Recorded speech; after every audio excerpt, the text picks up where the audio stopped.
In Luke chapter 15, we will read from verse 11 to 14 in the story of the prodigal son. It reads, "And he said, There was a man who had 2 sons.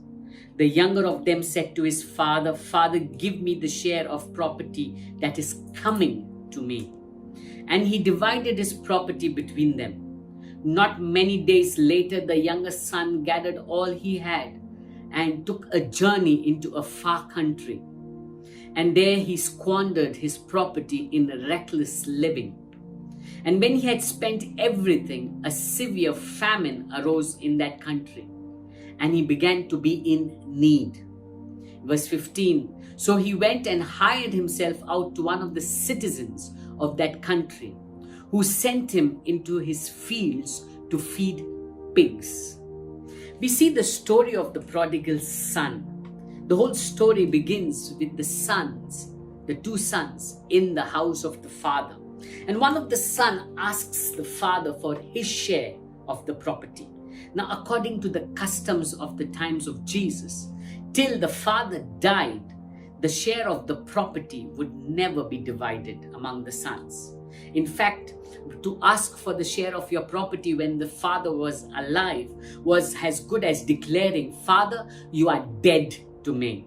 So the first thing we see is the youngest son, when he asks for his share of the wealth, of the property, what he's saying is, "Father, you are dead to me now." That means he breaks his relationship with his father. He took his share of property and broke his relationship with his father. The second thing we see about the son in verse 13 is he took a journey into a far country. That means he did not just break his relationship with the father, he also moved out from the house of his father. He moved into a life of his own. That means he moved away from his father. The third thing what the son did is, in verse 13, it says, "Not many days later, the younger son gathered all he had and took a journey into a far country. And there he squandered his property in a reckless living." He began to live a reckless life. That means he took to loose living. He took his share of property. He took a journey, moved away from his father. He took to loose living. But what was the result of this young son's life? We see when famine came in verse 14, and when he had spent everything, a severe famine arose. Crisis nobody can predict. When a storm comes, nobody can tell when the storm is going to hit you. But when famine comes, when that storm comes, if you have not worked on your foundations properly, it's going to destroy you. And here this younger son, what he did is he moved out from his father's house. He moved out of his foundations. He moved out of a relationship with his father. And when this time of famine came, it says in verse 15, "So he went and hired himself out to one of the citizens of that country." That means he turned to the world for help. Now he could have gone back to the father's house. He could have turned back to his father, and his father, we know what happened later. His father was willing to accept him, but what he did is he turned to the world to help.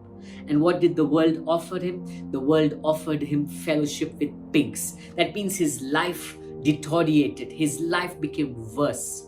When we move out from our relationship with the Father, when we move out from our walk with God, we will never move upward. We will always head towards a downward life. When famine strikes, we will end up in a mess. The present calamity that the world is facing, there's so many people that are confused. There's so many people that are in loss. There's so many people that are in crisis. But I want to tell you that those who abide in God, those who are dwelling in God, they are the ones who find refuge. We see the elder son, he was in the house with the father, and everything was fine with him. Everything was well with him. Though he too had his own issues, but we see because he was connected to the Father, he was self-sufficient. I want to tell you who's watching right now, if you are connected to God, if you are in a relationship with God, you will never lack. This younger son, he moved out of his father's house. He moved out of his father's relationship. He moved and did what he felt was right and landed up in a mess. I want to encourage you and tell you, don't to do things as you desire and will. Come to the Father. Come to Jesus, and you will see that even in famine, even in crisis, even in that storm, He will surely look after you.